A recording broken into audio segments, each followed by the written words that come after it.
Bonjour à tous, bienvenue dans cette nouvelle vidéo technique aujourd'hui, il n'y a pas de projet en soi et on va aborder le sujet des mailles serrées en V ou des mailles serrées en X.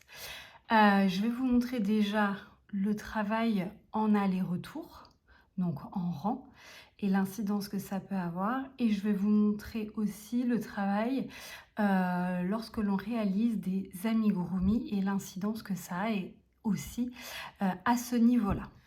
Donc tout d'abord, je vous montre déjà comment en aller-retour ou en rang, on réalise des mailles serrées. Alors tout d'abord en V. Donc je vous montre sur un rang, en fait, la maille serrée en V, on va piquer dans la maille, faire le jeté en passant le crochet sous le fil est par-dessus ici.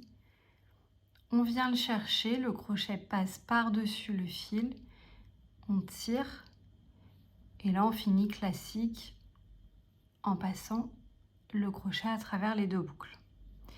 Donc voilà, le maille serré en V, le crochet passe en dessous, repasse par-dessus pour aller chercher le fil, passe en dessous et traverse les deux boucles. Donc ça, c'est maille serrée en V, on la voit très régulièrement. Souvent, quand ce n'est pas précisé, c'est la maille serrée qui va être utilisée. Et donc voilà, j'ai réalisé plusieurs rangs de mailles serrées en V. Et donc on voit ici le petit V qui se dessine sur l'avant. Ici, hop, et ici. Donc un rang sur deux, voilà, on voit se dessiner donc le V de la maille comme ça. Donc ça, c'est maille serrée en V. Il est possible de réaliser des mailles serrées en X. Alors, pour cela, on pique dans la maille et au lieu d'aller chercher le fil de cette façon, on vient, le crochet passe par-dessus le fil, vient le récupérer, on tire et après on peut finir notre boucle. Donc je pique, je passe par-dessus, je tire et je finis ma maille.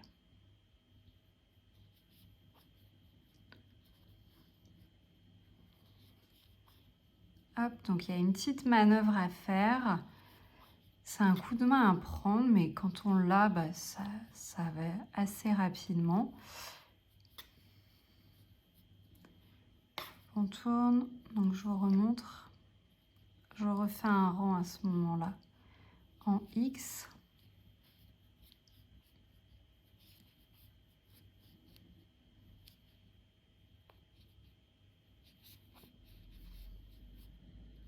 Donc là, j'ai fait plusieurs rangs en X et donc, bon, on voit peut-être pas très bien, mais ça fait une petite croix sur l'avant.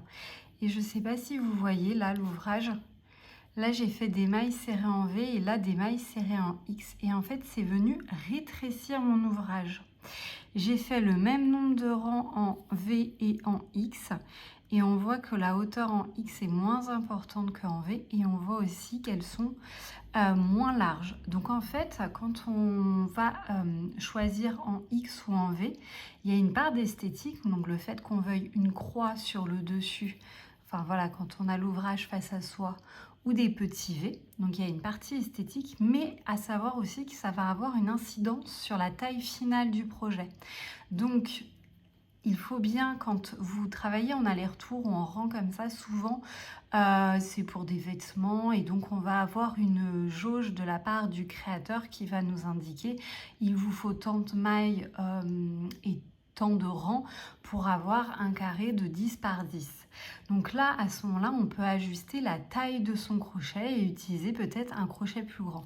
Là, moi, j'ai utilisé le même crochet pour le tout et peut-être qu'avec un demi-crochet au-dessus, 0,25 ou un demi-crochet au-dessus, j'aurais eu à ce moment-là la même taille de maille et je n'aurais pas eu un ouvrage voilà, qui se déformait comme cela.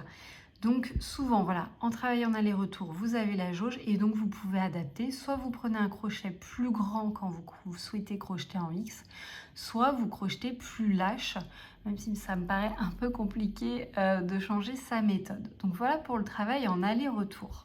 Alors pour les amigurumi, c'est un sujet qui revient de plus en plus puisque on a des créateurs qui crochettent en X, des créateurs qui crochettent en V et ça peut vraiment avoir un impact sur le crochet. Ça en a deux, un sur la taille du projet final. Alors parfois quand c'est un doudou comme ça, bon, ça n'a pas trop d'incidence. Voilà, votre doudou restera un doudou, il sera juste un petit peu plus compact, mais c'est pas bien grave. Par contre, ça peut avoir un impact aussi sur la lecture du patron et on peut avoir un décalage de mailles. Et ça a été notamment le cas lorsque j'ai crocheté donc, ce petit personnage de la créatrice Little Bichon. Elle l'a crocheté, donc le personnage principal, elle l'a crocheté en X. Et elle a rajouté un accessoire ici que l'on pouvait crocheter donc de façon classique avec des mailles voilà, en V. Il se trouve que moi j'ai crocheté le personnage donc principal avec des mailles serrées en V. Donc les mailles serrées en V, on le voit ici, vous voyez le petit V ici qui se dessine tout partout. Voilà. Donc moi je ne crochète jamais mes amigurumi en X, mais je vais peut-être voilà, essayer pour une prochaine fois de vous montrer un petit peu ce que ça donne. Mais en tout cas, voilà, l'incidence que ça a eu, c'est que moi j'ai crocheté en V et en fait mon personnage est plus gros. Et quand il a fallu que je réalise l'accessoire, donc moi j'ai suivi les indications que la créatrice mettait dans le patron, sauf que mon crochet 2,5 que j'utilisais pour le reste du projet était beaucoup trop petit, donc j'ai utilisé un crochet numéro 3 pour pouvoir avoir un petit accessoire plus adapté à la taille de mon amigurumi. Donc l'incidence que ça peut avoir en termes d'amigurumi, c'est quand vous rajouter des accessoires et notamment là dans ce cas là quand l'accessoire n'est pas crocheté comme le personnage principal et que là voilà c'était des mailles en X et donc projet plus petit, elle a ajusté son bonnet et moi ça n'allait pas du tout. Donc comme je vous disais, en amigurumi, la première incidence, ça va être la taille du projet et donc ça peut avoir un petit impact sur les accessoires que vous allez rajouter. La deuxième chose, c'est le décalage de mailles. En mailles serrées et en mailles serrées en V et mailles serrées en X. On peut avoir un décalage d'une maille en fait. Donc parfois on suit un patron et on ne se retrouve pas au même endroit que la créatrice. Donc moi souvent, enfin même toujours sur mes patrons, j'indique que comment moi je crochète et que si on crochète par exemple en X, il peut y avoir un décalage d'une maille. Donc ça, normalement les créateurs le précisent. En tout cas moi par exemple, un des derniers patrons que j'ai sorti et où ça a un gros impact, c'est sur ma Léonie, donc ma petite ours.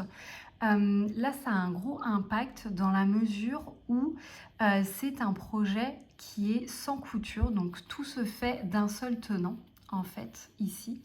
On vient coudre, enfin on vient assembler au crochet les jambes, les bras et la tête dans la continuité. Et donc si je ne montre, j'ai bien montré en fait dans le patron où je devais arriver à tel et tel endroit.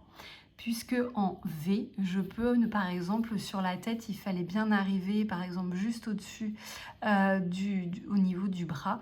Peut-être qu'en X, vous avez un décalage, donc je mets dans le patron rajouter une maille si besoin pour vous retrouver dans l'alignement du bras par exemple.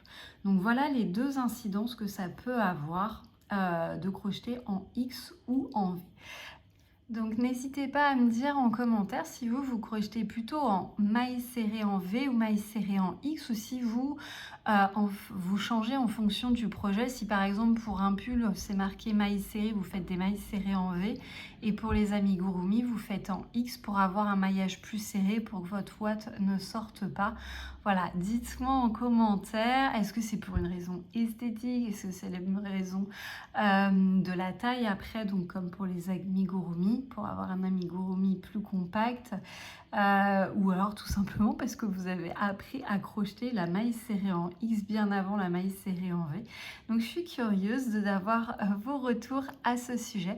En tout cas, à savoir que moi, tous mes patrons sont avec des mailles serrées en V, mais qu'ils sont tous ajustés pour les personnes qui crochettent avec des mailles serrées en X.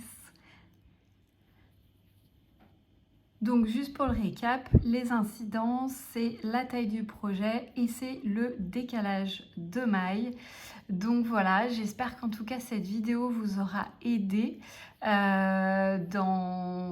pour peut-être comprendre pourquoi parfois vous n'avez pas la bonne jauge par rapport au créateur, vous n'avez pas la même taille de projet. Voilà, en plus du fait qu'on peut avoir une tension sur le crochet différente, il y a certaines d'entre nous qui crochettent lâche et d'autres plus serrées.